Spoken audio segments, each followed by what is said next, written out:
My name is Maria Nikolova, and I'm the editor of the International Review of the Red Cross. It is the journal whose publication we're launching tonight. And it is a great pleasure to have you all tonight. And thank you so much also to the Center on Education and Research on Humanitarian Action, CERAH, and in particular, Professor Doris Schapper for co-organizing this event tonight. Professor Schapper will be moderating tonight's panel discussion, and for more information, you can see the bios and the personal information of both the panelists and Professor Schapper on the leaflets on your seats. So maybe just to give a little bit of context of tonight's event, underlying causes and possible prevention strategies. This event is a second in a series of events that the ICRC and others will be convening throughout 2016 to focus the attention on ways in which we can better generate respect for international law and armed conflict. This event is, of course, also, as I mentioned, the launch of the International Review of the Red Cross, dedicated to the topic of sexual violence and armed conflict. And maybe if I can say a few words about what we were thinking about when we conceived this issue of the review. In the last decade, there has been a wealth of research that has been produced from different disciplines on the drivers and dynamics of sexual violence and armed conflict. So today we can say that we know more than we knew a decade ago. We know, for instance, that sexual violence can be perpetrated against women and men, but of course also against women and girls, but it goes also against women, boys and men, sorry. It can also be perpetrated against people in detention, people who are being displaced or put in a vulnerable situation. We of course know, and this has also been from previous discussions, that it is often an invisible phenomenon in the sense that it's very difficult to come forward and talk about this experience. While we know all of this, we also need to take stock of the existing knowledge and try to translate this knowledge in successful prevention strategies forward. Why? Because one way of effectively responding to sexual violence is working on the prevention of future violations. In fact, so what we wanted to highlight both in the journal and to put front and center in tonight's event is that whereas sexual violence is a prevalent phenomenon, it is not an inevitable consequence of warfare. It can, and we must work to prevent it. And what I hope to hear from the panelists tonight, from their respective mandates and organizations, is a focus on how they, from the perspective of their organization, have worked to prevent further violations. How can we effectively work with state armed forces, non-state armed groups, but also what is the role of international law in deterring future violations? So I'm really looking forward to the discussion tonight, and with that I hand it over to Professor Schapper, who will introduce the panelists and give you a few more details. Thank you.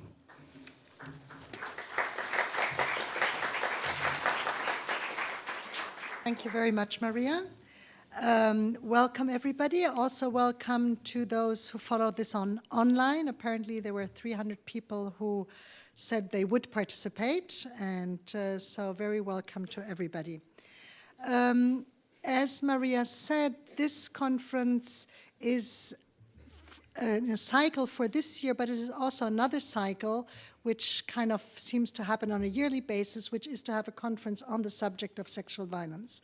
We had a conference last year, which was the first time in the same period last year, where we just discussed more generally the experience of some humanitarian actors on sexual violence, and namely then we discussed the experience of the ICRC, of Médecins Sans Frontières, and of UNHCR, and also of the Uganda Refugee Law Project, which is particularly looking at the difficult issue of sexual violence against men. And we then focused on how we can better support survivors to address the consequences of sexual violence. This year, we want, of course, to focus more specifically on how to prevent perpetration by armed forces, whether they are state or professional actors or non-state actors. But before doing so, I just wanted to remind us a little about how little we know about how to prevent sexual violence in general.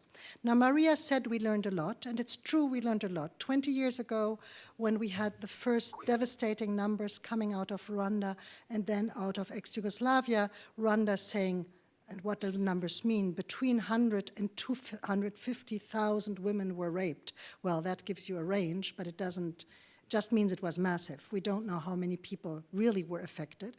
And in former Yugoslavia, we say about 60,000 women were raped in a massive and systematic way between 1992 and 1995. So these were the first times where this came really to the attention of, I would say, worldwide leaders. And since then, a lot has happened in terms of political attention, high-level political attention, development of legal instruments, humanitarian organizations starting to take this much more seriously, developing specific programs. Many local organizations now exist who deal with providing support to sexual survivors, for survivors of sexual violence. I'm trying to be too brief here. Or also in trying to provide access to justice, psychological, social support, etc. But we're still at the beginning of understanding why this really happens and also what to do about it in terms of support, but in particular also in terms of prevention. A review was published 2 years ago, in which to me really tells us how little we know. It was a mega review, which you do once in a while, I think only, which looked at all published literature since 1990 up to 2011. It only found 40 studies relating to sexual violence in conflict or humanitarian settings, not only conflict settings, but humanitarian settings overall. Most of these studies were done in the African countries, and interestingly, most of the interventions described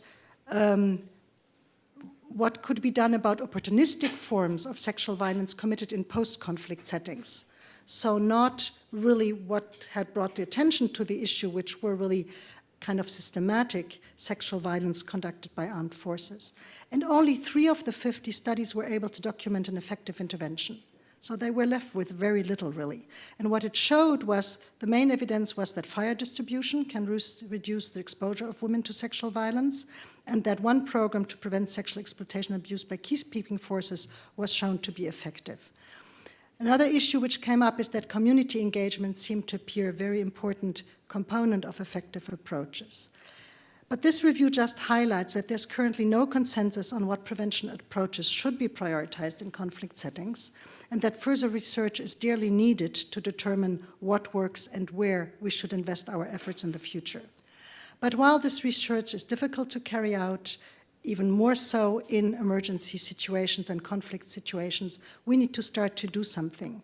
So we have to try out various approaches to prevent sexual violence, and that's what we'll discuss in the panel tonight. What has been tried? What do we know what could work? And we should document them as well as possible. Now, this evening we will look at one particular group of perpetrators, namely armed actors. But we should do this fully remembering that this is only one part of the problem. We now have some evidence, and quite good evidence, that in many settings, a large proportion of the acts of sexual violence are not carried out by armed actors, but are committed by civilians, including intimate partners, relatives, community members. And these forms of sexual violence seem to be greatly enhanced during times of conflict and post-conflict. So we have to keep that in mind. Now, turning to tonight, we will examine how perpetration of sexual violence by armed actors could be reduced. And I would briefly like to give you the red thread of the discussion, not presenting each of the speakers because you have the bios and that would take too much of our time, but just to tell you a little bit what the focus of each of them be and how this will fit together. We will first have Professor Elizabeth Jean Wood, who is Professor of Political Science at Yale University. She will join us by Skype. She couldn't make it to Geneva. It's a long way for her. She will focus on the causes of sexual violence by weapons-bearer in armed conflict. She has done a lot of research on this and is probably one of the most prominent scholars in this field. She will tell us what we currently know about the reasons why some armed organizations order or condone sexual violence and others don't. And how should this evidence from efforts influence our programming? Because that is really the question here. Then Colonel Shiva Mittal, who is on my right, who is training officer in the Policy and Best Practice Services at the UN Department for Peacekeeping Operations. He will examine the role of armed forces in protecting civilians from sexual violence. And he will also discuss the accountability mechanisms within the military and how these could deter armed forces from committing these crimes. He will particularly draw, of course, on his long-standing experience with the peacekeeping forces and more generally in the military. Then Marie Coutin, who is program manager for the Africa department in the Geneva Call, will discuss how one can engage with armed non-state actors. So it's kind of the other part to the armed actors. And she will highlight some of the lessons learned from the Geneva Call's experience in terms of approaching non-state armed actors on the issue of sexual violence. And then finally, Professor Cécile Abtel, who is Professor of International Law at Tufts Fletcher School of Law and Diplomacy, and who is also Senior Legal Policy Advisor at the UN Office of the High Commissioner for Human Rights and has a long-standing experience in legal issues around sexual violence. She will talk about the role of law in prevention and reflect on how to ensure that sexual violence is effectively punished and adequately prohibited. We have a very long way to go, and she will tell us about this, but there is some ray of hope. And she will also give an overview of justice mechanisms at various levels, from international to domestic to customary law. Now, of course, each of these topics would merit at least a full hour of discussion.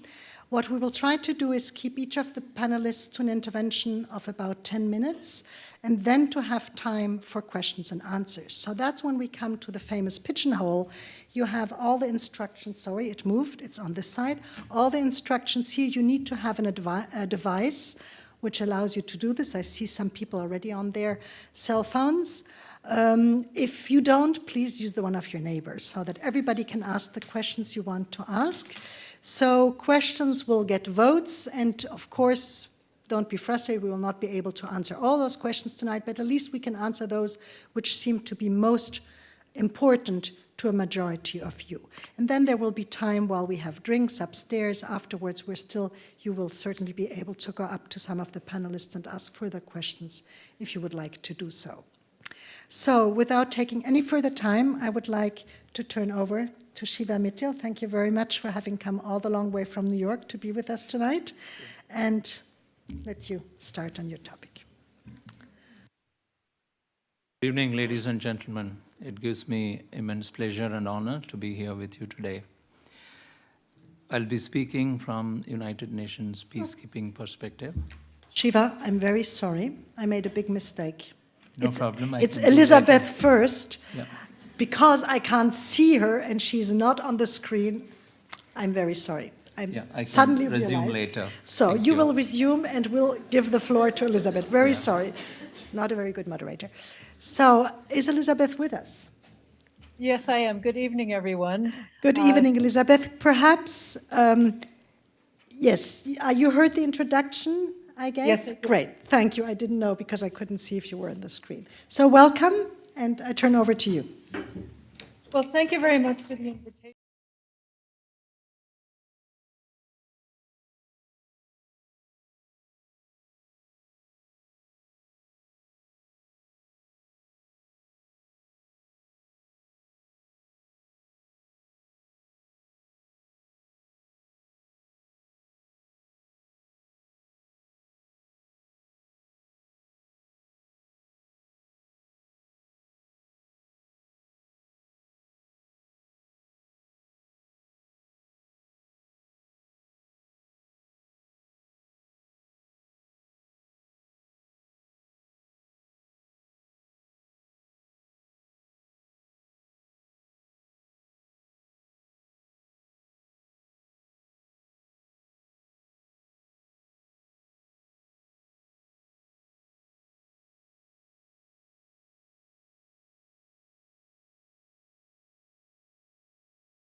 Violence separately.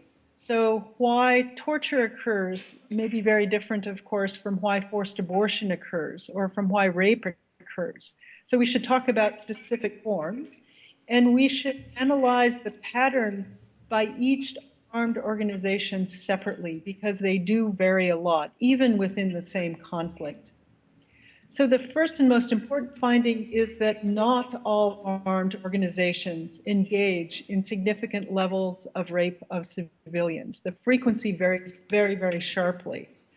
So some organizations engage in very little rape, So the insurgencies in Sri Lanka and in El Salvador are examples, or the present ethnic conflict between Israel and Palestine is another example, at least in recent years. Of course, in other settings, we see quite massive levels of rape on the part of armed organizations. So that's the puzzle. But we do need to keep in mind that in some settings, rape by civilians is more frequent than that by armed organizations. So we need to remember that it's not all.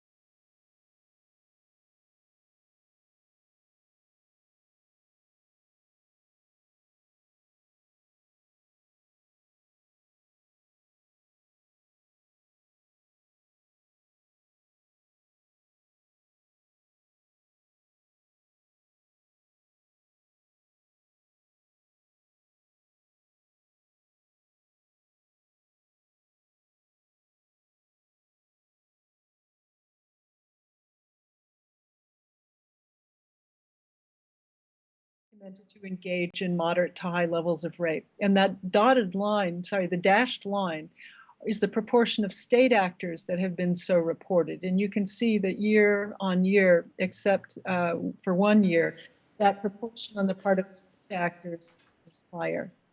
So I want to say very early on that this kind of variation matters not just for social science, but for policy, for two reasons. The first is that if we can show, as I think we've done, that some groups do not engage in rape, then it is not the case that it is an inevitable aspect of war. And so because some armed group organizations don't engage in it, we have all the more reason to hold accountable those groups that do engage in widespread rape. The second reason is that if we understand the causes of different forms of sexual violence during war, that may help us to define effective points of intervention during war, not just after war. Another important finding is that among civil conflicts where rape is frequent, there is often a sustained asymmetry in the pattern of rape. So in 38% of civil conflicts, what we see is that one side to the conflict engages in significant levels of rape, while the other side does not. And that pattern is sustained for many years. That's very important because it has the implication that society-wide indicators cannot account for that pattern. Society-wide indicator in particular, like the society-wide indicator of gender inequality, can't explain why one organization engages in high levels of rape, but the other does not. That suggests that's what key here is the kind of culture of gender relations within the armed organization, not generally speaking the society. Okay, so another important finding is that in the case that an armed organization does engage in rape, so we're looking at those organizations, it's often carried out by multiple perpetrators. The fraction of rape that is gang rape is much, much higher during war than during peacetime. And second, as was emphasized in the introduction, our organizations that engage in frequent rape also often target boys and sometimes also sexual minorities. Second, on the part of an armed organization, rape can be frequent without that organization having purposefully adopted it as policy. I call that rape as a practice of war, as opposed to a strategy of war. What I mean is that it is from below, that is, from the social interactions of combatants themselves, and then it's tolerated by commanders, but not either ordered or promoted by those commanders. I'll come back to that. Of course, sometimes it is adopted by policy, as policy, and sometimes indeed with military strategy, as in some cases of ethnic cleansing and in some cases of genocide. But I want to point out that sometimes an armed organization will adopt it as a policy, but not as a military strategy, but for other reasons. So for example, it might adopt a pattern of forced marriage, not as a military strategy, but as a way to manage the sexual and reproductive lives of its combatants. So the following typology illustrates this variation. So what we have here are two dimensions, and we're crossing those two dimensions. So let's look across the top. So an organization could, as in the right-hand column, adopt rape as a policy. And it could do so either as a military strategy, as in some campaigns of ethnic cleansing, or, as I mentioned a minute ago, non-strategic reasons, but still as a policy. Or the left-hand column, the organization could systematically punish any instances of rape by its combatants. But in between, and this is an important and understudied category, I think, is when an organization doesn't adopt rape as policy, nor does it punish it. So the commanders tolerate the occurrence of rape, but they don't order it or promote it, they simply tolerate it. Now down the other side, we have the combatants' individual motives for rape, and some combatants privately prefer to rape, so that certainly occurs, and such individuals might indeed rape during peacetime as well as war. But it's important that many instances of rape occur because of the social dynamics within the combat unit, where the pressures to conform to what the other members of the unit are doing, or the coercive forces brought to bear against that combatant, means that many soldiers or insurgents or militia members participate in rape during war, and they never would have done so during peacetime. And then finally, sometimes combatants participate in rape because they're complying with or they are obeying orders from an organization. So that grayed out middle area under tolerate, that's what I mean by rape as a practice, as opposed to policy, and as opposed to rape as a strategy. And I want to emphasize that this is a social science category, not a legal category. Commanders are as responsible for rape adopted as a practice as they are for rape adopted as policy. So, of course, some organizations look very hierarchical to the army, but other armed organizations more like a network. So in the case that it looks more like a network in its organizational structure, or even a network or of a network, then the topology will really be referring to the commander's stance towards rape. That's why that's in red. So the organization, its overarching stance may not be so important. For a network, it's the individual stance that's important. So what accounts for this kind of variation, and specifically under what condition does an armed organization adopt an ideology and institutions that, well, rape is absent, 2, rape might be adopted as a policy, perhaps as a strategy, and 3rd, rape occurs as a practice. So in that last case, rape as a practice, there are 2 key conditions. One is the social dynamics among the combatants that support this ongoing pattern of rape, and 2, that the commander sees the cost of that rape as small.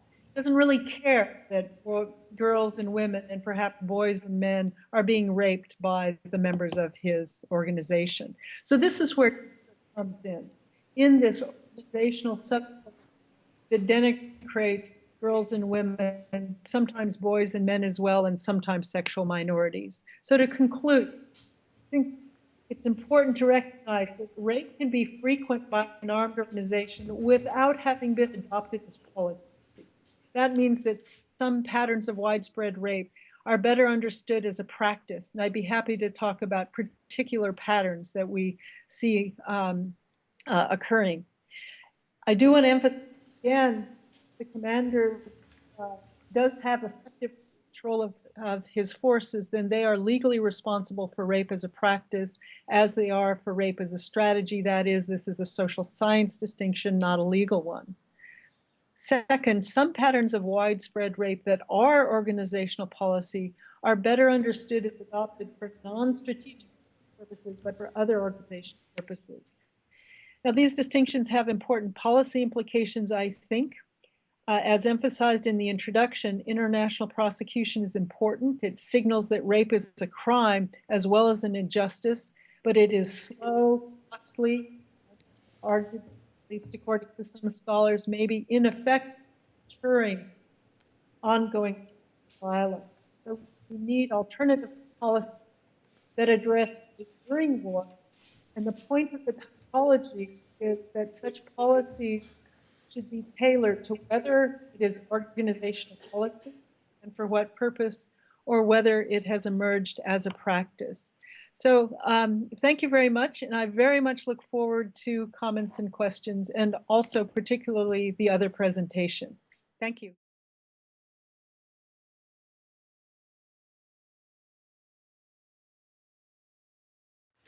Thank you very much, Elizabeth.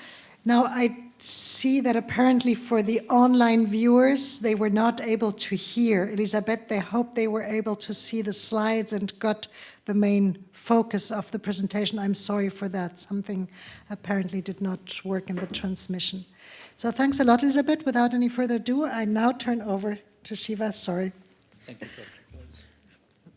Dr. Okay, back to my talk on accountability and prevention. I'll be speaking to you from a UN peacekeeping perspective, and also sharing with you the practical experiences by the peacekeeping missions on ground. But before going into it, let me give an overview.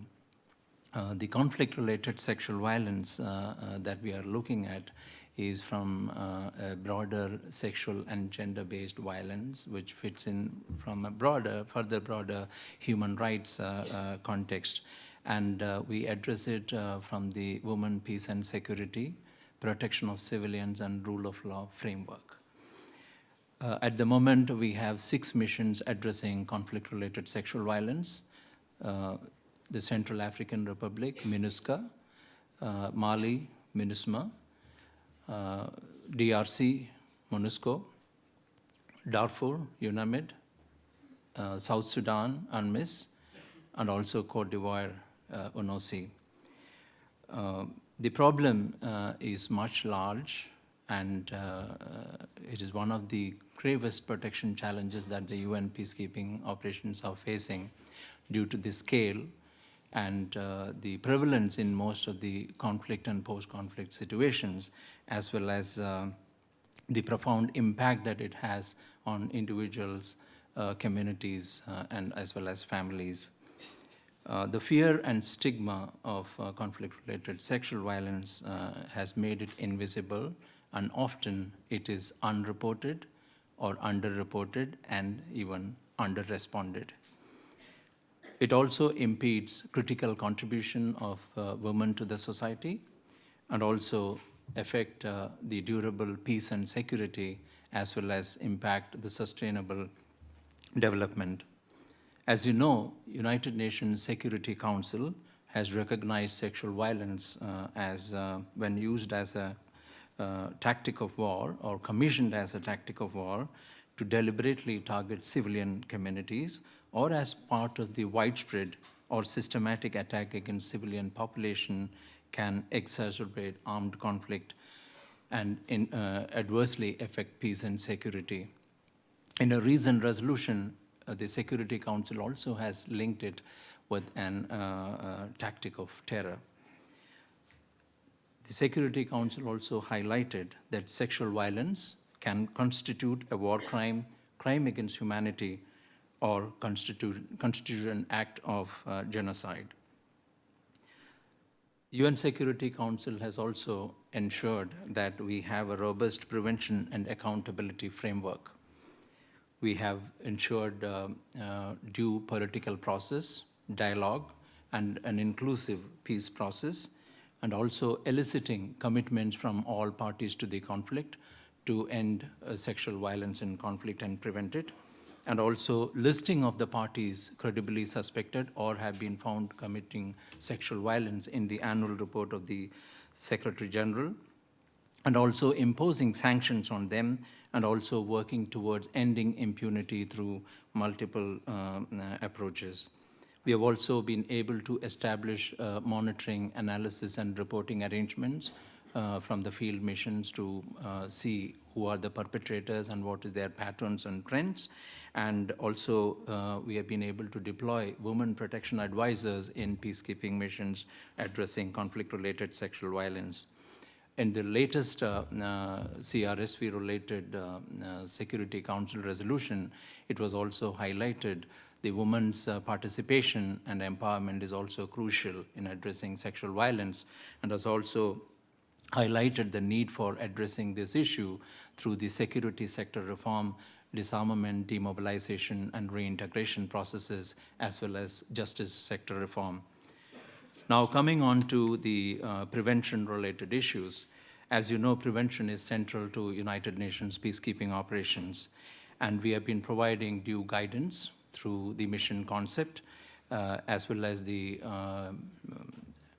concept of operations, operations orders, and also missions are developing protection strategies and even strategies to address conflict-related sexual violence on various roles and responsibilities of the mission components.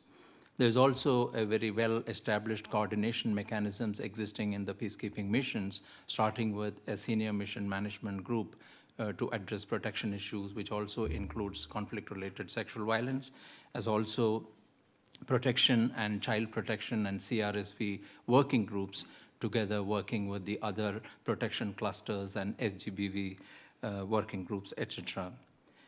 But having said all this, it is very important that the peacekeepers have necessary motivation and commitment to execute this mandate. And also the will and commitment of the leadership is also very essential. The prevention activities that is undertaken in peacekeeping operations primarily forms part of the protection of civilians umbrella, and also with specific emphasis on protection of women and girls, because they are the ones who are actually disproportionately affected by this crime. We have many good examples that comes out of the peacekeeping operations. The first one is carrying out hotspot mapping to identify which are the vulnerable areas and also who are the vulnerable sections of the society, so that hotspotting mapping guides you for a deployment which is able to respond to emerging threats and challenges. There are also, in peacekeeping missions, we have identified early warning indicators and have established a clear system of early warning arrangement, starting from the detachments that are operating on ground and the operating bases acting as early warning centers, feeding information to the military, police, operation centers, culminating into joint operation centers and joint mission analysis centers, which has a complete understanding of the armed groups' operations, intentions, and activities. We also have been able to deploy temporary operating bases in areas which are vulnerable, or even deploy standing combat deployments, particularly in areas of MONUSCO as well as in UNMISS, where we have identified a threat is emerging, and then we are able to deploy them proactively, preemptively, and ensure that the event doesn't take place. Enduring presence of military and police peacekeepers on ground where threats are expected is also found to be very useful. Operating in unconventional time, that is maybe at night, as well as in unconventional areas where conventional military forces do not operate, for instance, in markets and water points or fields, etc. That has also been one of the best practices in South Sudan, as well as in MONUSCO and Darfur. We have been able to ensure preemptive actions based on the information that we gain to prevent instances in various missions. And the proactive posture of the military contingent has been also a deterrent factor against the perpetrators. Speaking about information, as you know that there's a lot of emphasis on employment of modern technology like unarmed aerial surveillance systems in various missions like MINUSMA, and even in MONUSCO, which has facilitated gaining real-time information, and people have been able to act upon. Another example is deploying specialized capacities who are able to gain and analyze better information and to gain good situational awareness for preventive action. We also have a good practice in deploying integrated operational teams like joint protection teams, joint investigation teams, as well as joint analysis mission, etc. They have been able to identify the protection concerns by the various people and also understand the response mechanism that needs to be put in place. Key leader engagements have been another good practice in all the places. We have been able to do it in Mali and Central African Republic, and weekly security meetings, including with the women and girls, have been found very useful. Active patrolling in vulnerable areas and also deployment of mobile columns have also displaced the armed groups from the area, and escorting women and girls into livelihood activities or economic activities have also been very effective. The Joint Operations Center and Joint Mission Analysis Center have also been able to actually gain a good understanding of the armed groups and the other groups operating in their area through profiling and understanding their motives and intentions. In some areas, we have also instituted a security-oriented and gender-sensitive quick impact project, which has enhanced the protection of women and girls. As other responses, military peacekeepers have been carrying out direct military actions and coordinate search operations, in addition to training and sensitizing the host military and law enforcement agencies through the SSR security sector reform processes.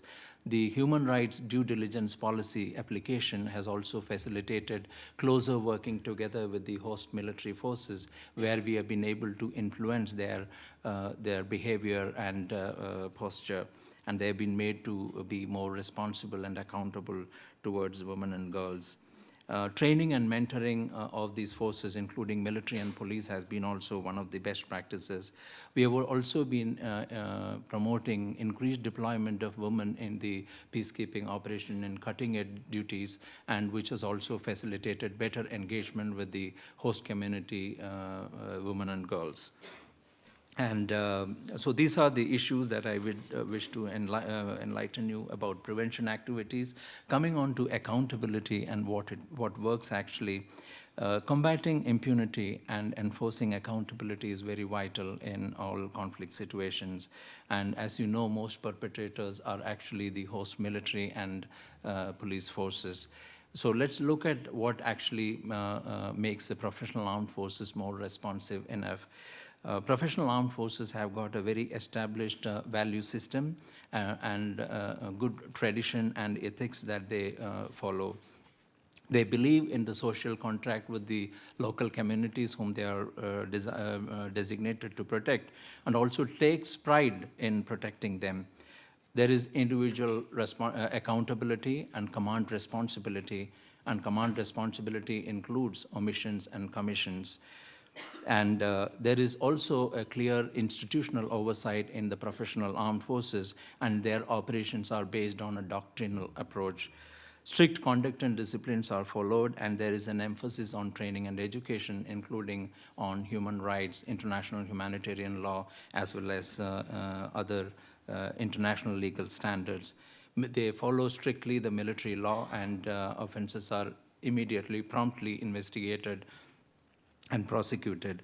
Some other characteristics that are there as internal checks and balances include unified and effective command and controls at all levels of the hierarchy, then good camaraderie and esprit de corps, good leadership at the junior level, where actually people are interacting with the local people or other civilians. There is also emphasis on good character building and grooming of the people, and cantoning, keeping everybody together, strict movement control, and live and good interaction with the community. These have been found to be useful. Now, coming on to the host security forces, we have been able to engage, at least in DRC as well as South Sudan, the senior leadership through our special representative of sexual violence sexual violence in the headquarters, who have been able to elicit good commitments from the leadership, and the leadership of DRC and South Sudan has designated interlocutors to attend to the commitments, and they have also instituted joint communique preventing and prosecuting sexual violence. There's also an action plan has been developed in these two places. Prohibition of sexual violence has been instituted through the command orders, military manuals, and institution of the code of conduct. And addressing military justice system, we are supporting the DRC government through a prosecution support cell, where 135 convictions has been done in last year alone, which includes 76 army, 41 police, and 18 armed groups people. We're also ensuring the people who are joining the host national security and police forces are vetted properly for any previous violations, and through the human rights due diligence policy, we are ensuring that their activities are monitored, and also their sexual violence related activities are prevented. Human rights component in the mission are also closely monitoring, reporting, and investigating various violations, and military works very closely with the human rights component. Last one more minute on addressing armed groups particularly. We have been able to do a lot of profiling of armed groups in the missions, and through the disarmament, demobilization, and reintegration programs, we have been able to get most of them back to the mainstream, and that process is going on. We are also detaining and also disarming armed groups wherever as per mandate required, and handing over to the law enforcement agencies. Constructive engagement of the key leaders of the armed groups are on, and we are also propagating that there will be no amnesty to sexual violence cases, and we are also advocating prosecution the moment they have been captured or surrendered. The screening during DDR process is a very essential element of ensuring that these people do not get back to the social stream without prosecution. And also we are making sure that they know that their activities are being monitored and reported and recorded, and they'll be prosecuted in due course. That is all with regard to the accountability and prevention. Rest questions I can address during the question and answer session. Thank you so much.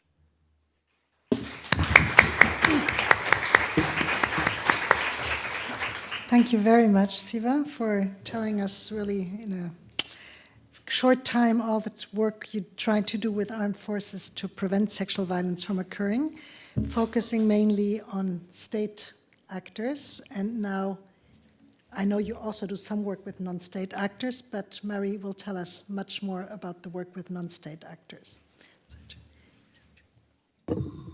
Good evening. Thank you for the invitation, and thank you all for being here and listening. I will briefly introduce you to Geneva Call, the deed of commitment on the prohibition of sexual violence, and then I will try to provide some concrete elements of the challenge we face and the successes we have achieved so far. And then I will talk very briefly about our capacity or not to predict whether an armed group is going to perpetrate sexual violence or not. So Geneva Call does direct engagement with the armed non-state actors, and we work on their accountability to respect IHL. So we have different tools. The main tool we use is the deed of commitment, because as it says, it really encourages the group to commit itself to respect the highest standards of IHL.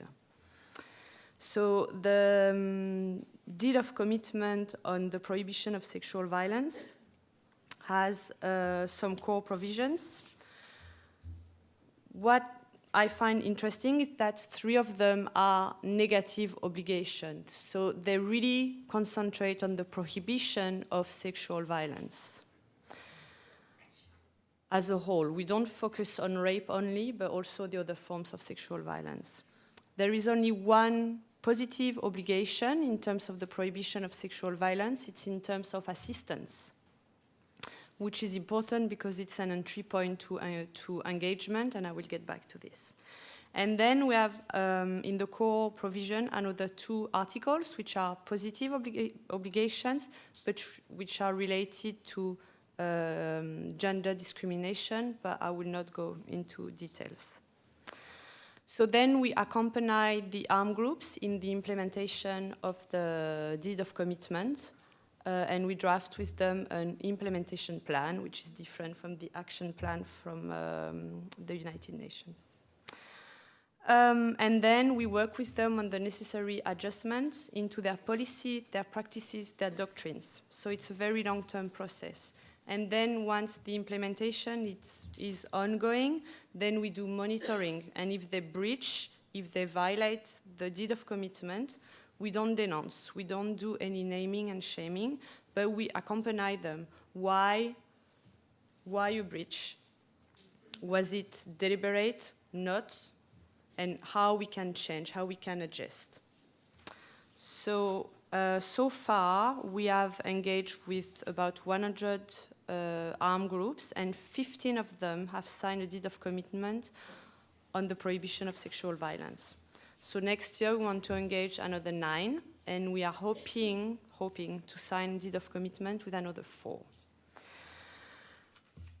Around the deed of commitment, we do some mass media work with our campaign Fighter Not Killer, which is radio and video spots. And we have also a mobile phone applications where the combatants are in a situation of hostilities and they have to answer a question. Would you do this? Would you do that? So it's just to check whether or not they know the basic IHL. And when they reach a certain level, they get to the commander level, and then the questions get to a higher level.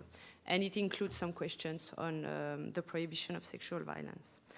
We have other tools. We do some training. We have training booklets. And also when armed groups want to do a common order, or if they want to do unilateral declaration on a certain topic, recruitment of children, prohibition of sexual violence, we can advise on the content. We have signed the deed of commitment with 15 armed groups since 2012. So far, none of them has violated the deed of commitment. So we could think it was more of a preventive measure because the groups who have signed were not the most violent groups. But still, we can look at some very positive elements and what were the motives to sign. So for the Asian group, it was a way for them to have more female officers within the chain of command. And then they have agreed to have in their code of conduct more provision in terms of prohibition of sexual violence. If we look at the YPG, which is a very progressive group in terms of female participation, the feeling was that there's no need because they don't commit any sexual violence. But when we explained that the deed of commitment was going above IHL because we were prohibiting all kinds of sexual violence, that was an element that convinced them to sign the deed of commitment. Also, the positive obligation in terms of assistance was very interesting for them, and especially in regards with the Yazidi community, who now turns to the YPG and the de facto administrative authorities to get assistance. And they go more to those groups rather than maybe the international community. We have ongoing discussions with groups who are not signatories in the DRC and in Sudan. There are some allegations against those groups, and there are some groups there are no allegations. So I'm talking about NDC Rénové, which is the dissident faction of NDC in Congo, APCLS, and SPLM North. So those groups, two of them have clear provision in their code of conduct in terms of prohibition of sexual violence. For instance, APCLS has in its code of conduct a provision that says that sexual intercourse is even forbidden with your partner during hostilities. So it really goes very far. So we really need to look at those elements. Those groups have also penal sanctions into their penal codes. So here there is discussions that we need to have on, how these sanctions are respectful of international human rights and IHL.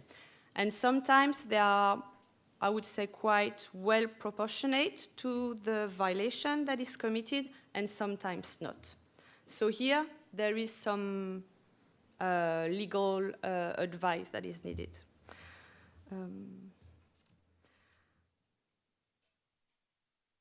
We have also ongoing dialogue with the FDLRs, and the dialogue is also going on well on both the prevention of sexual violence and gender discrimination.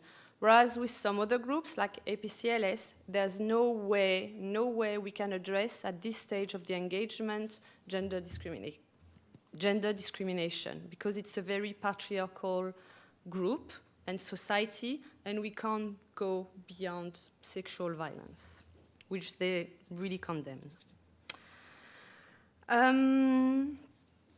Of course, long-term collaboration facilitates the discussion, and for some groups, we have been discussing with them for like years and years, and now it's easier to discuss sexual violence. In the DRC, it's pretty recent, and it's been quite easy. We also think that the time you decide to engage with an armed groups on such taboo issue, the time in hostilities is also important. When a warring party has just won a battle through military action, it's not the best time to talk about IHL, international norms, and moral value.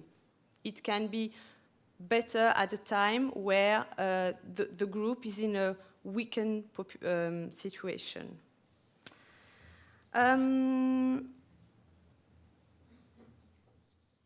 The use of the mobile phone application has been very useful because it's an entertaining tool. And by playing, you address very specific and very sensitive issue. But the combatants, less for officers, but the combatants are happy to discuss around a game. So that's a good entry point as well. A difficult entry point, but which works, is the report of the United Nations Secretary General on Sexual Violence, because it's highly discussed among armed groups, because most of them deny all the allegations which are in the report. So it's a good entry point, why do you deny such allegation? Can you prove it? And then slowly we can get into their practices and into their policies. Some groups react quite positively to the discussion, and sometimes they react very aggressively, and we had some groups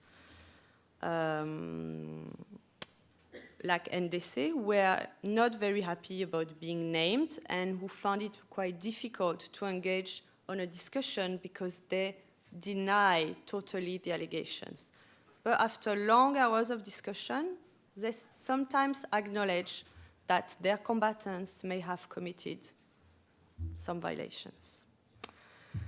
Another entry point is the monitoring of the deed of commitments, because we don't monitor only the breach of the deed of commitment, but also the good practices. And it's good to congratulate armed groups, officers, when they do good, when they change in a good way, when there is no violation. It's also good, and it's a good entry point to pursue, to continue the discussion.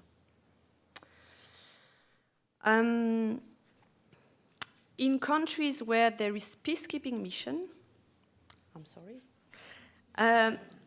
it's good to avoid to do training where we always refer to UN resolutions. It's better to refer to international treaties, because as those groups are combating the government and they associate the DPKO mission to the government, they don't want to hear about the United Nations. So it's better to use more universal and customary text rather than UN. We believe that there's a different perceptions of the issue of sexual violence from a combatant perspective and from commanders, because the commander has the responsibility to prevent, whereas the combatant doesn't have this responsibility and they feel less responsible. Okay. When we bring legal advice to their code of conduct, they see us as, the good doers. We are not only here to say, oh, you're doing wrong, you are doing wrong. We are working with them, and that's a good entry point. We believe also that in terms of prevention of sexual violence, we should not focus only on rape, but other forms of sexual violence. Like in Colombia, we have worked a lot on forced abortion within the FARC, because the women combatants, which are 40%, couldn't access to appropriate family planning methods. So there are some forced abortions. So these are issues we can talk about as well. I need to conclude? Yes? Okay. So just to the last question, elements that enable to predict sexual violence, I would say that we should have a common lecture of this, and I think we can predict sexual violence at onset of violence, when the negative and destructive ideologies are raising up and are being, developed. I think we can predict sexual violence. Is it the role of 1 or 2, 3 organizations, to stop sexual violence? I don't think so. At the earlier stage, I think can have an impact. So we work under the IHL umbrella. So in my view, it's too late. And I think prevention, prohibition should come much more earlier. And as we mentioned before, we should work on cultural elements. We should work at justice level, within education system, but it should come much more earlier on into the whole vicious circle of violence. Thank you so much, Mary. So that was a very nice follow-up to Shiva's presentation, and it leads beautifully into what Cécile will talk about. Thank you. Thank you very much, Professor Chopin and the ICRC for organizing this event. It's always a great pleasure to be in this beautiful humanitarian, and thank you to the fellow panelists for really highlighting enlightening presentations. I was asked to speak of accountability as well, and so as I was preparing for this talk, I just came across a very recent testimony by a very courageous woman in Dakar, in a courtroom, during the trial of Hissène Habré, the former president of Chad, who is currently being tried by the Special African Court. And while he's being charged for torture, crimes against humanity, and war crimes, and while he's, of course, presumed to be innocent, there are many strong allegations pertaining to what Hissène Habré is alleged to have done. But in fact, there was very little talk of rape and sexual violence.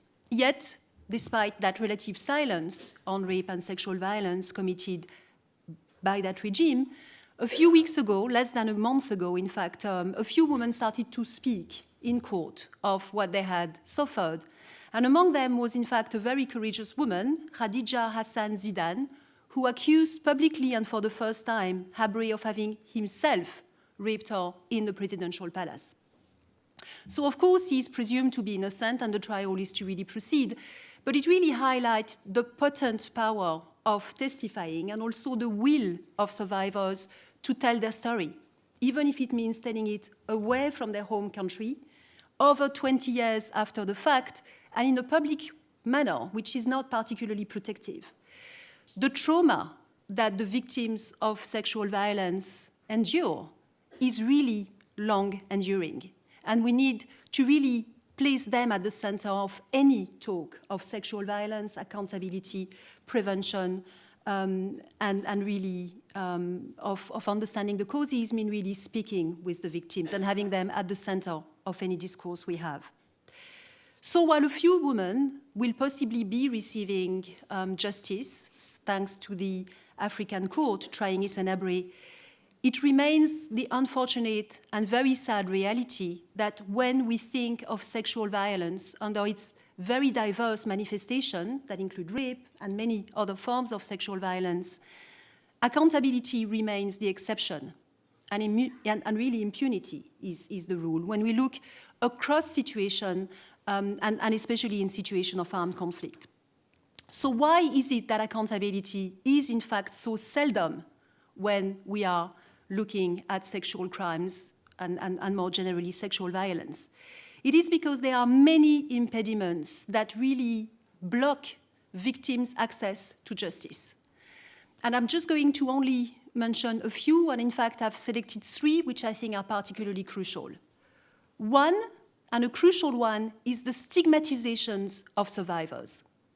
Unlike many other crimes where we usually feel empathy and sympathy for the victims, in too many contexts, the victims of sexual crimes are in fact blamed.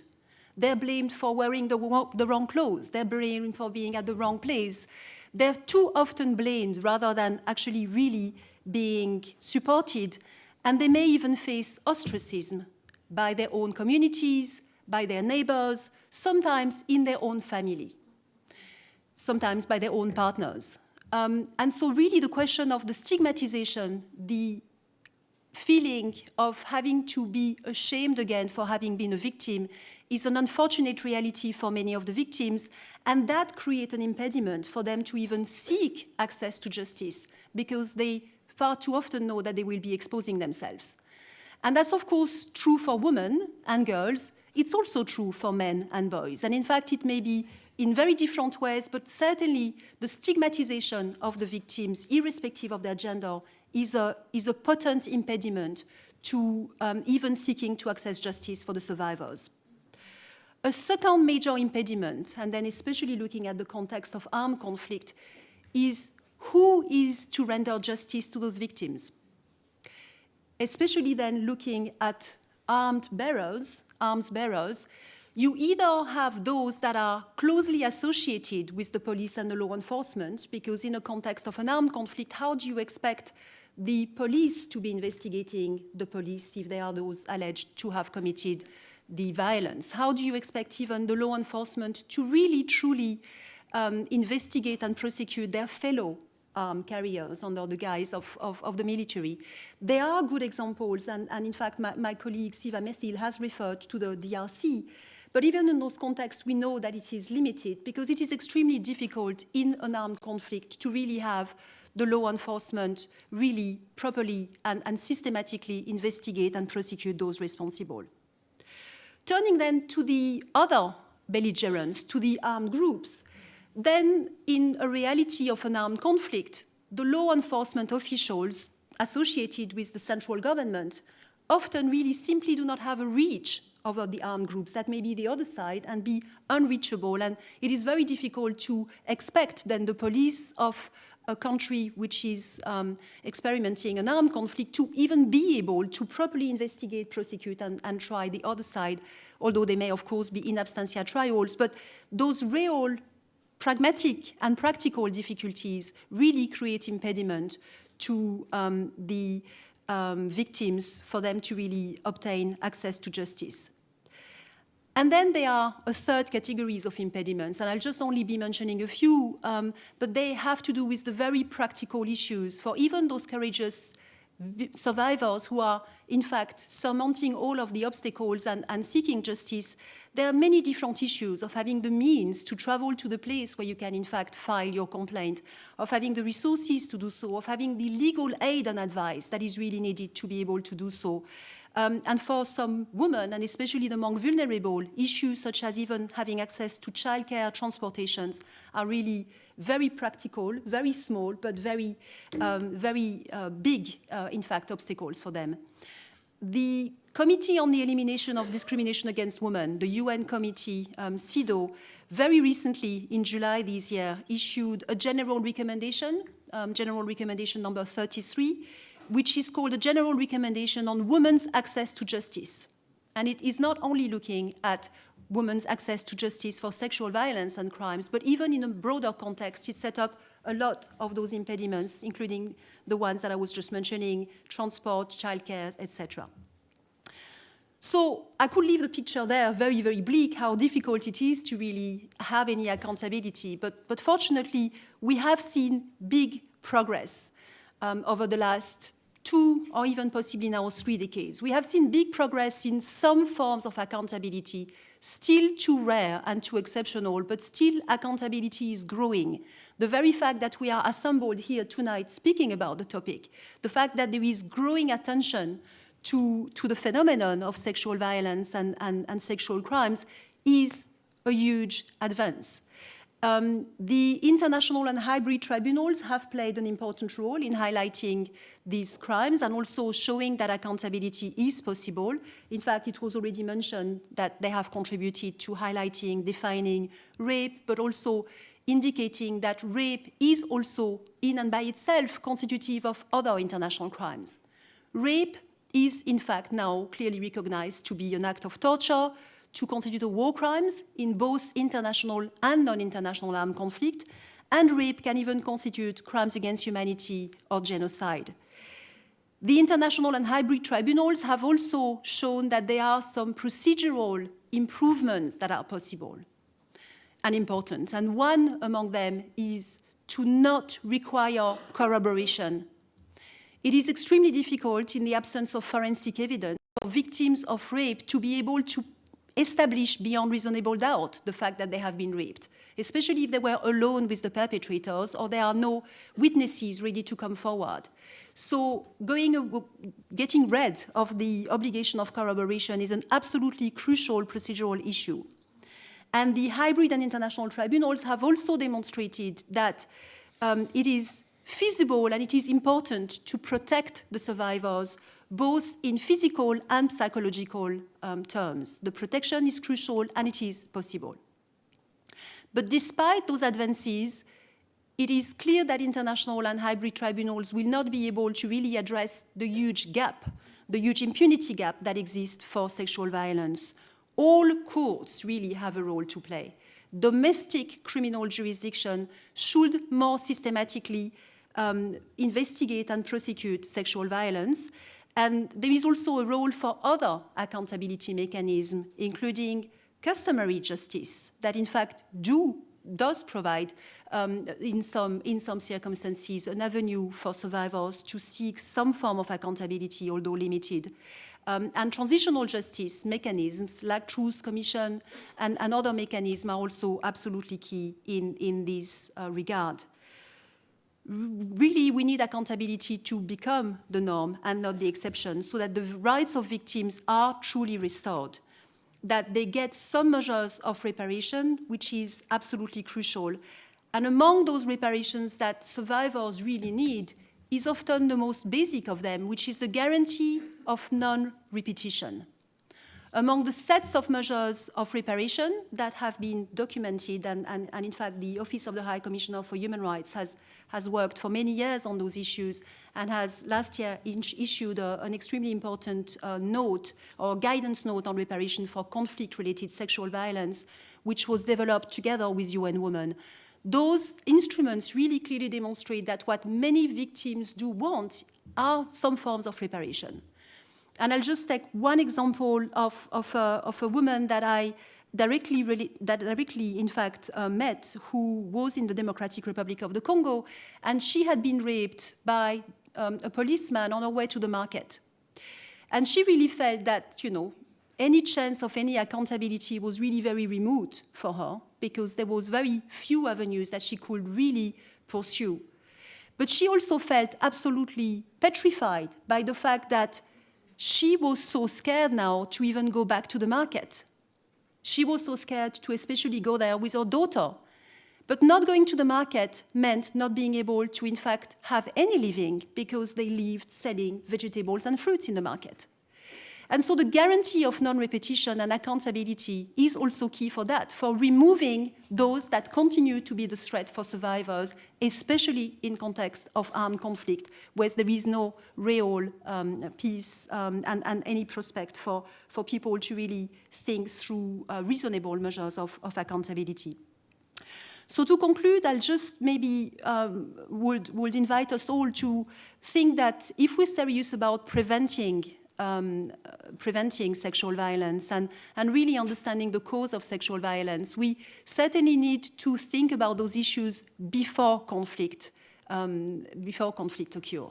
There is an unfortunate continuum in sexual violence. Sexual violence in all contexts, in each of our countries, is a real phenomenon outside of an armed conflict and before any armed conflict emerge. And if we seriously want to prevent sexual violence during armed conflict, we need to also make sure that there is a way of addressing sexual violence and rapes committed outside and before armed conflict. And to do that, we really need to make sure that we prevent before conflict and that we really build very resilient criminal justice system that more systematically investigate and prosecute sexual violence and rapes under all its forms. And it is only once we will have built those systems that really address the root causes and not only the symptoms, that address the root causes that are really entrenched gender stereotyping and the vulnerability of women in far too many societies, that we will really be able to build more resilient systems that can hopefully contain the occurrence of sexual violence during armed conflict. So it is extremely important that we pursue accountability for its own sake, that we really ensure that victims' rights to a remedy are enforced, so that we hopefully contain this terrible phenomenon. Thank you.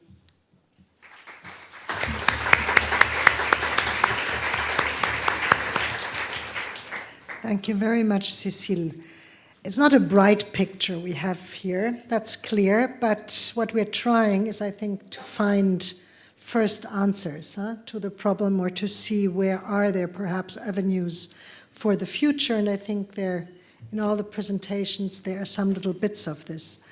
Although we know, as Mary rightly said, it's a very long-term approach, and nothing will happen overnight. There are no simple solutions to such a complex problem. Now, the pigeonhole questions are up, and there are many votes. And I will try to deal with it in such a way that each of the panelists gets its fair share, if you don't mind, and not put it all to one single person. And perhaps there certainly a set of questions which would more, I think, go to Mary, which are the questions on, there are questions on what can you do with such a group like ISIL, or IES, which I guess is an impossible question, but that seems to be something, which I would address to you. And then there also was also a question on how do we deal with these non-state armed actors when they don't have a clear command structure? How important is that? So I think that would be two questions maybe you would want to take. Then perhaps Shiva, there are quite some questions which came up about how do you deal with things misbehavior by the UN peacekeeping forces themselves. You have talked a lot about the positive things they do to prevent other armed actors or armed actors from misbehaving, but I think there are also questions about how to deal with it within the UN peacekeeping forces. So if you can address that in some way. And then perhaps, well, I don't know who would talk to that, but there's this question about, which I find interesting, integrating women into armed forces. How does that change the equation? And I don't really know how does that change the prevalence of sexual violence. So either of you maybe also want to touch on that one. And let's perhaps start with both of you, and then Cecilia, I'm sure there are questions more to you. There's one question also to Elizabeth, which is a bit further down and which we're also going to take later. So, Mary, you want to start? And then... Okay.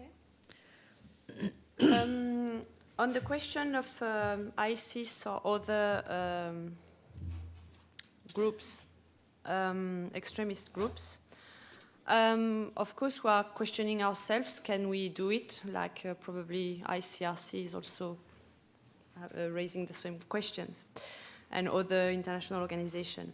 So I think we need to, of course, understand how ISIS functions.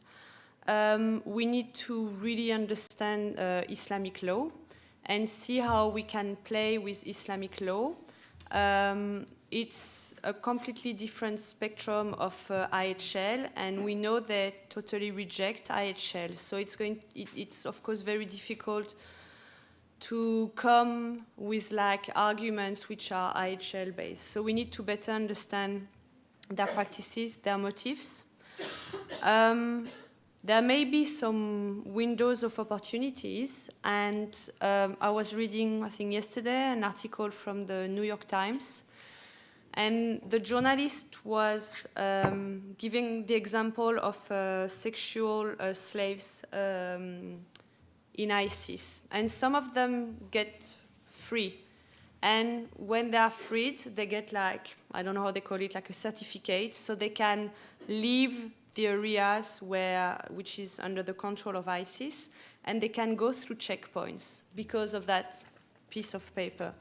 So how can we use that little protection they get to start up the dialogue? So maybe sexual violence may not be the first issue we should discuss. There may be some lighter issues, like more humanitarian, like in terms of, I don't know, access, for instance. But there are some little windows, there are some practices, good practices that we should look at and maybe try to enter that way.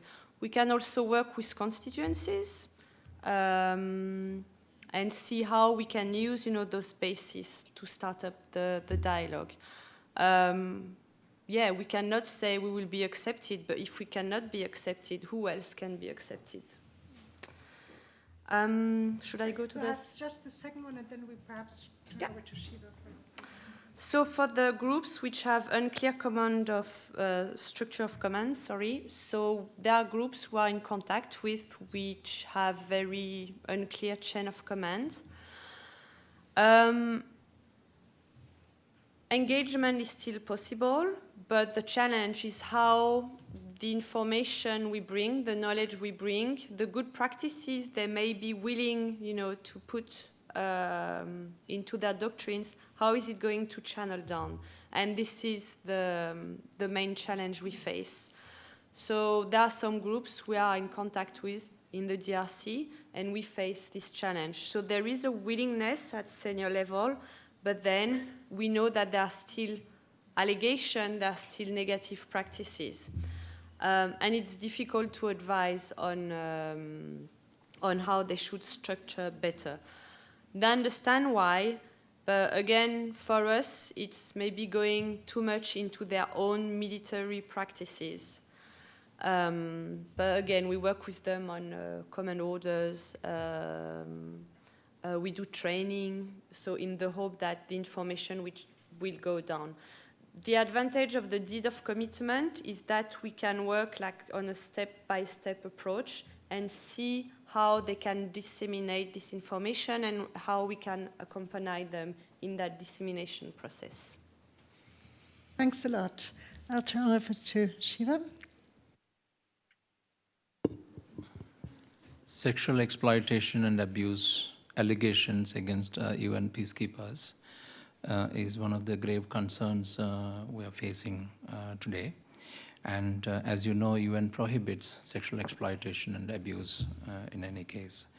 And with the member states, we are strengthening the zero tolerance policy by providing more guidance and preventive measures, as well as training to the peacekeepers. A single act of sexual exploitation and abuse can actually have an adverse impact in the peace process and can even undermine a carefully nurtured community relationship in the host country. And more so, it also affects the credibility of the United Nations. So we have actually instituted a three-pronged strategy. The first one is to ensure that there is prevention of misconduct by peacekeepers. And second one is to enforce strict standards of conduct, which is consistent with the UN values, which is already shared with the member states and the other peacekeeping community. And the third strategy is also to ensure a proper remedial measures taken on ground. And the Secretary General, in his report on special measures to address protection against sexual exploitation and abuse, has stated that the contingents will have a national investigation officer deployed so that the investigation can be done straight away, and also has stated that a quick termination of anyone found or alleged to have been committed sexual exploitation and abuse in the peacekeeping mission. It has also come out with a probable repatriation of the contingents which has got involved in sexual exploitation and abuse. We are also promoting vetting of the peacekeepers before deploying into the peacekeeping missions, and also asking the member states, both troop contributing and police contributing countries, to certify that there is nobody who is having violations getting deployed into the peacekeeping mission. So there is a concerted effort that is going on that front. And it is also with the member state agreement, we are looking at country-specific report in the General Assembly, so that it highlights which troops have actually done sexual exploitation and abuse.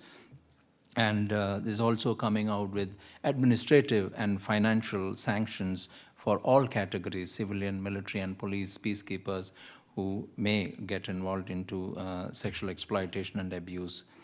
We're also looking at, by end of the year, deployment of a task force to address sexual exploitation and abuse in the peacekeeping missions, and also having immediate response teams being set up for quick follow-up and preliminary investigations. Also, there is a discussion on reference to judicial authorities within the host state itself, or maybe trial at the TCC or PCC nations. There's also a system being prepared for alerting the UN headquarters of any violations, and also providing guidance, standards, and procedure in reporting to the UN headquarters of any of the sexual exploitation and abuse cases from the field. We're also emphasizing on a community-based mechanism where the local people are able to raise alarm and also report or make complaints on these issues. In addition, we are also looking at strengthening the victim assistance program from the United Nations perspective. And lastly, there is also an e-learning platform that is coming up to train and educate the peacekeepers to ensure that this doesn't become part of their activities.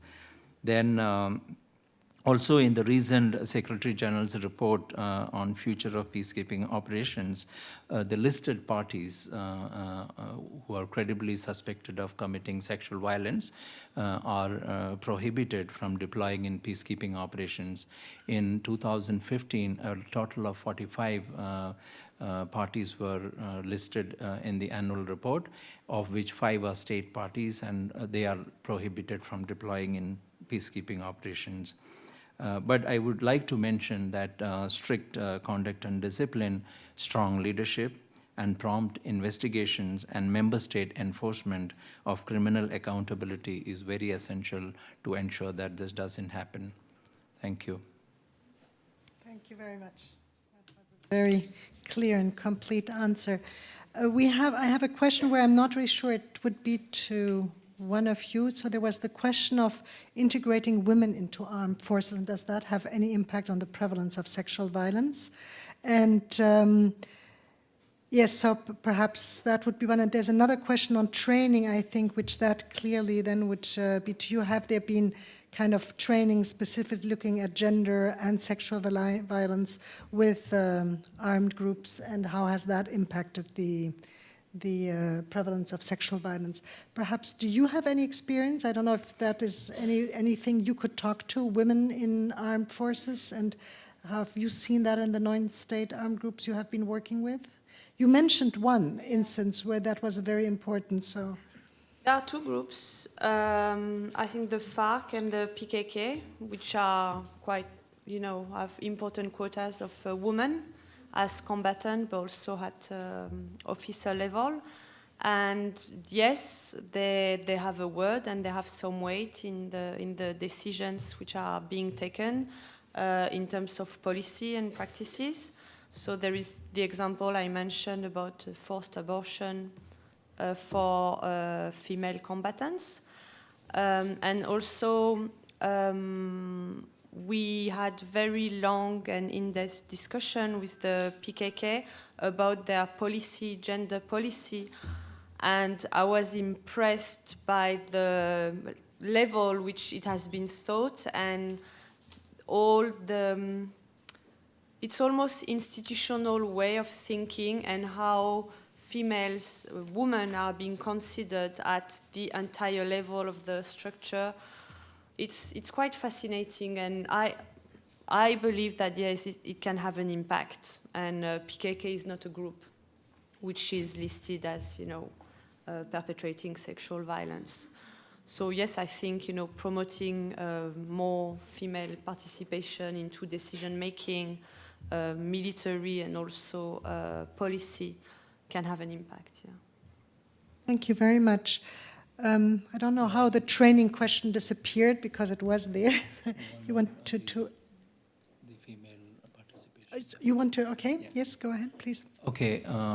In the UN peacekeeping operations, we are also looking at increasing female peacekeepers' representation at the cutting-edge level, and they have been found wherever deployed very effective in engaging with the communities together with the male counterparts.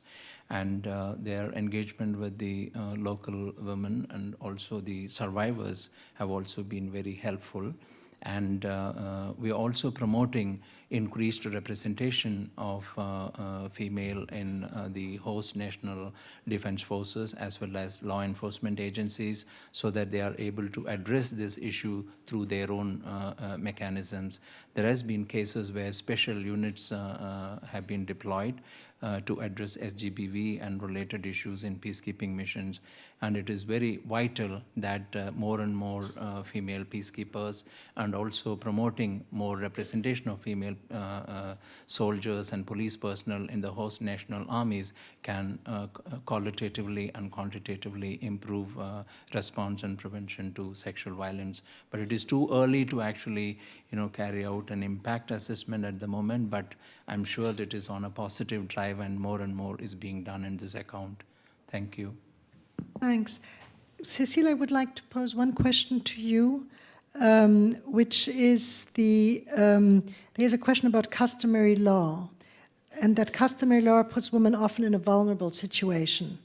So like perpetrators have to marry the woman he raped, or etc. She's accused of adultery if she's raped. So can you just speak a little bit to the use of customary law, because you only had a very little time to mention it, and I think that would be interesting to give some more. Okay, sure. Customary law is in fact, and there are many different forms of legal systems, in fact, and an accountability system that exists that are outside of the formal legal mechanism, and they might be in fact at the village level, at the community level. So there are many different customary legal levels where accountability can be pursued. From the question, we really get a very negative sense of customary law. And indeed, in some contexts, it's highly problematic because the procedure that is being used by some of those systems, or sometimes the types of sentences, such as the one that are alluding to there, may in fact be really not in the best interest of the victims, the survivors, and may in fact plainly contradict international human rights. So I think that it's extremely important to ensure that customary law is always coherent and in full, totally in line with international legal standards, and in particular in terms of providing safeguards against violations. But I think that we should not throw the baby with the bathwater, because in fact customary law in some contexts may also really provide interesting avenues to really further some form of accountability. So the question is really, what are the procedures and what are the norms that are being applied by customary legal system? And they can in fact be a very constructive way of using customary legal system, as long as they are fully aligned with international norms. In most countries, you have the constitution usually would in fact organize the relationship between the formal legal system and the customary legal system. And in most countries, crimes could not be tried before the customary legal system, but the practice is that they are. But there are certain of them that do work and do work, in fact, in favor of repairing the broken societal links. But indeed, as long as they are fully in line with international human rights law, and that they really do ensure that the victims are fully restored and not undermined, then they are okay. Thank you. Shiva will speak to the question of our strategies aimed at dealing with sexual violence and armed conflict being integrated into existing GBV strategies. I know we're running a little bit over time, 5 more minutes, and then we'll close, just to give justice to all the interesting questions. And I will also give the word to Elizabeth, if she's still with us, just for a final comment. Shiva. The existing inequalities and discrimination against women actually exacerbates sexual violence in conflict and post-conflict situations. And conflict-related sexual violence is actually linked to the SGBV itself. So it is in a broader paradigm that we are actually looking at. And in the latest resolution, you would have noticed that protection and participation has been linked. And if there is empowerment, equality, participation, and protection and prevention, these things are appropriately addressed, then it can also lessen the conflict-related sexual violence prevalence in the society. So it is definitely linked, and there are in the coming days we are going to actually integrate these dimensions together with the gender as well as the women protection related issues in the overall women, peace and security umbrella. Thank you. Thank you very much. I just want, is Elizabeth still with us? Yes, she is with us. Elizabeth, there's one question which asks you actually to be a little bit more concrete. I know you only had 10 minutes, and the question is really concretely what works and does not work to prevent sexual and armed conflicts. Like kind of from your research, would there be any more concrete recommendations emerging, or does it stay for the time being, let's say, not very concrete? Thank you very much. I think there are some implications, although of course this is also ongoing research agenda. So some of the concrete implications are rape as a practice, for example. often emerges on the part of groups that forcibly recruit their combatants, by which I mean literally kidnapping their combatants, whether these organizations are state militaries or non-state actors. Where recruits are forcibly recruited, there seems to be a pattern where the necessary social cohesion may emerge through a pattern of gang rape. And this is the work of Dara Cohen at Harvard, so that the forcible recruitment is a strong predictor of rape by an armed organization, and in particular of gang rape. Other early warning indicators are groups that torture may likely to sexually torture and rape as well, and also organizations, particularly state militaries, that pay very little, and therefore their troops essentially have to loot food and other supplies from households. They also rape in that context. So the point here is that specific characteristics of armed organizations, we're beginning to learn how those map on to particular characteristics of sexual violence during war. If you don't mind, I'd also like to make two very short comments also about specific. So one is about presence of women in the ranks of armed organizations. What do we know about that? Well, unfortunately, there are armed organizations with a high fraction of female combatants that nonetheless engage in a lot of rape. So an example of this would be the insurgent force in Sierra Leone, which forcibly recruited combatants, and the new recruits were forced to engage in gang rape, and tragically, young girls and women who were recruited participated in gang rape in about 24% of the cases. And so the point here is that the process of being forcibly recruited into an organization may include the terrible experience for both boys, but also for girls, of being forced to participate in a practice such as gang rape. Unfortunately, the presence of women is does not predict that it will not engage in rape. And then second, about ISIL, I think the emphasis in the discussion on Islamic law is extremely important. So I would add to that that we need to publicize much more widely the fact that many leading Islamic scholars and religious leaders have condemned the interpretation of Islamic law by ISIS that supposedly authorizes sexual slavery. Those voices are really important because they have the kind of legitimacy and authority. And among them, I should add, are some scholars who are seen as jihadist voices, but nonetheless, they are condemning the sexual practices of ISIS. And then second, I think we should publicize much more broadly the narratives of disillusioned recruits who return back to their home countries and describe what life within the Islamic State is really like, so that counter kind of propaganda that we see on social media. So thank you very much. I wish I could be there in person. Thank you very much, Elizabeth, for these very interesting comments. We're going to close. The one question which is up still very high, which is what are the particularities of preventing sexual violence during conflict as opposed to disasters and other emergencies, was of course not the topic of this evening, as we were particularly focusing on conflict and particularly also focusing on armed actors. So the difference, of course, in disasters is you may have armed actors, but they are not in a conflict situation. Often you have military who help during a disaster situation, so they have a very different role. So, of course, it will be a different situation, and there will be different characteristics. The sexual violence perpetrated remains the same.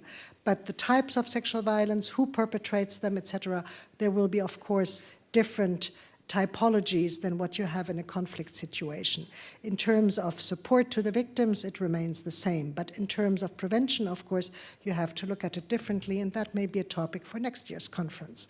So I wish you all a very nice evening. Thank you for having been with us, and there are drinks upstairs.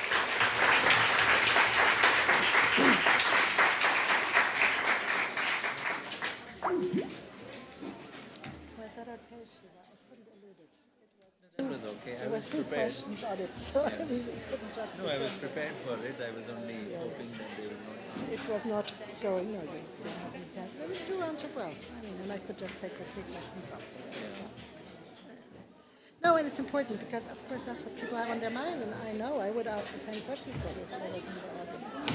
Because, of course, on the one hand, you do a lot of good work, but then, but that's how it is. But thank you so much. It has been wonderful. Yeah.